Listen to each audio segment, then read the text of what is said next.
قلعة سانت ميشيل الغامضة، فرنسا.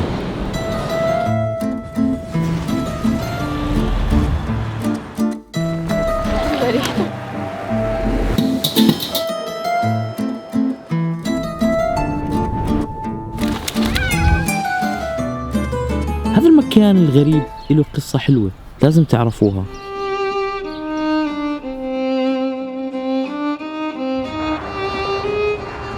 احنا وصلنا شمال غرب فرنسا عشان مهمة جايين خصيصا عشانها.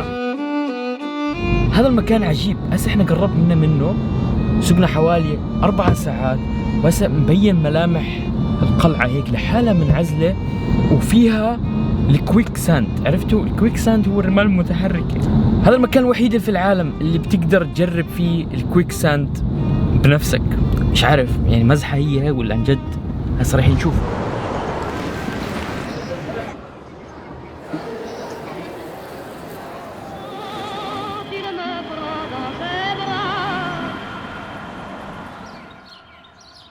يوسف الزراد. يوسف من تونس ولكن عايش من تونس وعايشين بباريس، مقيمين بباريس. صديقي مقيم بإيطاليا. إيطاليا. أهلا وسهلا. شكرا. قلت لي لازم نروح نغوص، صح؟ صح، ولازم تزوروا لا مير بولار. ايش هو هذا مطعم ولا؟ لا مير بولار مطعم بيعمل اومليت، هو اشهر مطعم يعمل اومليت من عام 1888. اول اللي صنع الاومليت؟ هو اللي صنع الاومليت. لو مون سان ميشيل هو جبل في البحر، هو احسن مكان في العالم تشوفوا فيه حركة المد والجزر.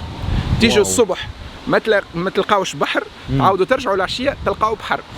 احلى شيء التونسي هذا اللي قابلناه قبل شوي بقول لي هم كانوا هناك، بقول لي بقى انتبه من الرمال المتحركه، لازم يكون معك جايد. اذا بتروح لحالك راح ينتهي فيك الحال، بدل ما تتعلم كيف ما حدش راح يعلمك، لازم يكون حدا معك يعلمك. هسه بتقدر تمشي عليه، شايفين هذا الخط؟ نقول بسم الله ونتجه عليه، وحواليها كلها رمال متحركه ممكن تقتلك.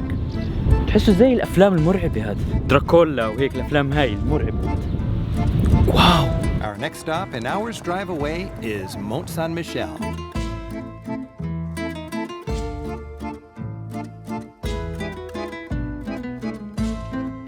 اعطونا لايك واشتركوا بالقناة ونرجع هون بكره الصبح. Mont Saint-Michel became a symbol of French national identity.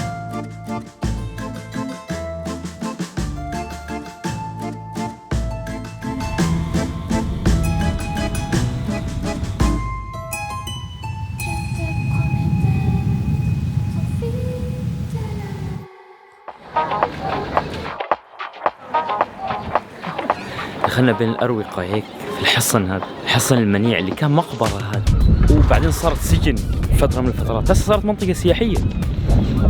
واو القلعة هاي جيب هاي الكويك ساند هون حوالين القلعة. مر عليه يعني سنين طويلة، أكثر من 1000 سنة المكان هذا، وفقط 30 واحد عايش هون. مش عارف، بس مش عايشين لحالهم، في 3 مليون سائح كل سنة بيجي. وهاي تسجلت من اليونسكو.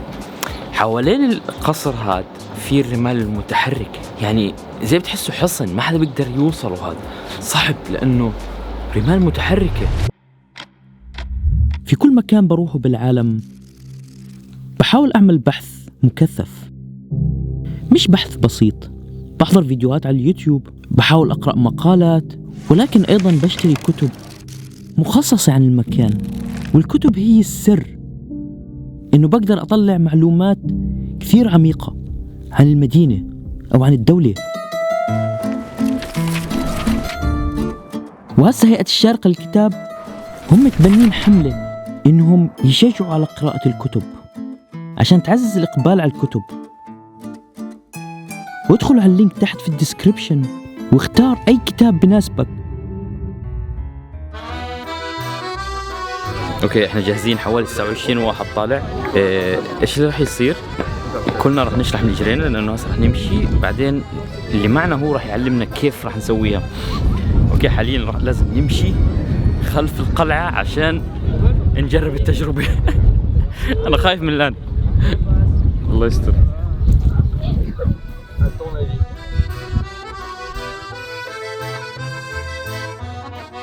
Are we gonna survive? Yeah. You think? I hope. الناس هون لما حدا يوقع في الرمال المتحرك الناس بتصير تصور، ما حدش بينقذ حدا. اوكي هاي التجربة شفتها على اليوتيوب، يعني انك تجرب الرمال المتحركة لحالها قصة، بس مع عدد لما تكون مع واحد هو يعلمك، هاي بسموها survival skills او شيء زي هيك. فاحنا قاعدين نمشي زي هيك حتى نوصل للنقطة المعينة اللي راح يصير فيها الرمال المتحركة. تقدر تيجي هون لحالك، بس شايفين هاي القلعة في بعض الأحيان من السنة بتكون مليانة مي، فنفسهم اللي ساكنين جوا بيقدروش يطلعوا وما حدش بيقدر يدخل، حتى قارب ما بيقدر يوصل لهم. القلعة محصنة بطريقة عجيبة.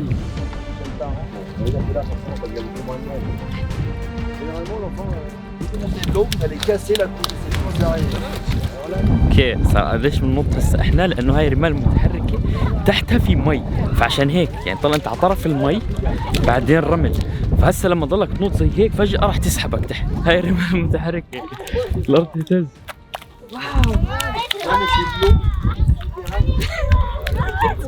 اوكي بعد القفز احنا قاعدين شوي بننزل تحت المي شوي من دون ما تتحرك، فجاه صارت تسحبك الرمال.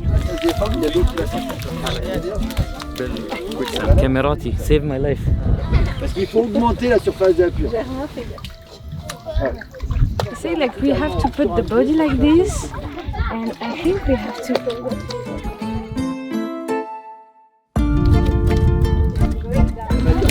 You gonna survive?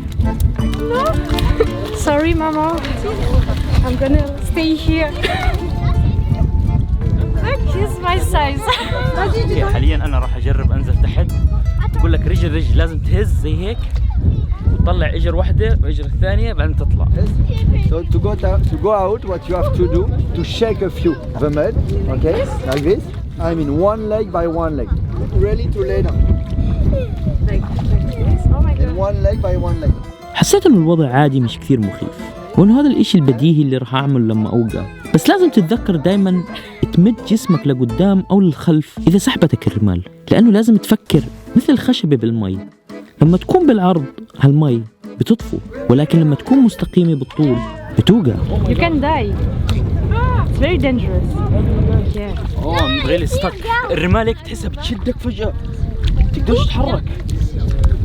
في مناطق بتدخلك جوا أكثر. Guys help.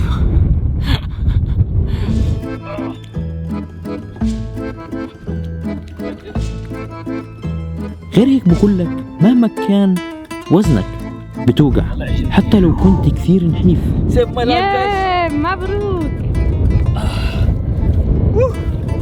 طلع الحفرة مي فيها. الكلاب هون عادي تمشي، ولكن الأحصنة بتوقع وما حدا بيقدر يطلعها. صحيح ان التجربة كان فيها ضحك ومزح وحلو الواحد يجربها، ولكن هي حقيقة اصلا بتصير مع كثير ناس في العالم، مش بالمكان هذا ولكن في بحيرات حول العالم بتكون جدا خطرة، فجدا الواحد يكون عنده فكر عن المهارة هاي. اوكي حاليا يا اخوان شايفين المطبخ هذا اللي خلفي تماما؟ هون بقول لك في السيدة هاي اللي حاطين صورتها فوق، بقول لك هاي اول وحدة عملت اومليت في العالم. يعني مش عارف هاي من عام 1888 عملت المطعم هذا، فتخيلوا هاي اول مرة بشوفه بعرف عنها هاي القصة.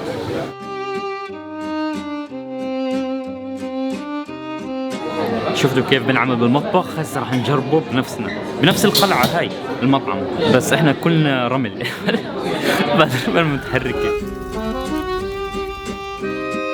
Yeah, la mer couleur. Should I test? Bismillah. This looks so fluffy. شفتوا كيف البيض حطه على النار؟ النار قدامك على الحطب حطها، بعدين لما تيجي تفتحها اول ما تفتحها هيك تنفجر. الاومليت ما كنتش عارف اللي هي العجة، ما كنتش عارف انها فرنسية، طلعت اكل فرنسي. اول مرة بعرف. بس طلع حجمها كيف؟ هذا المطعم مش عادي، لازم توقف على طابور هون على قد ما هو قديم. اقدم اومليت في العالم. هاي الاومليت الاصلية. اصلي الخبز. بس تعرفوا قديش سعرها؟ 30 يورو الصحن. لا في البيت اسكن.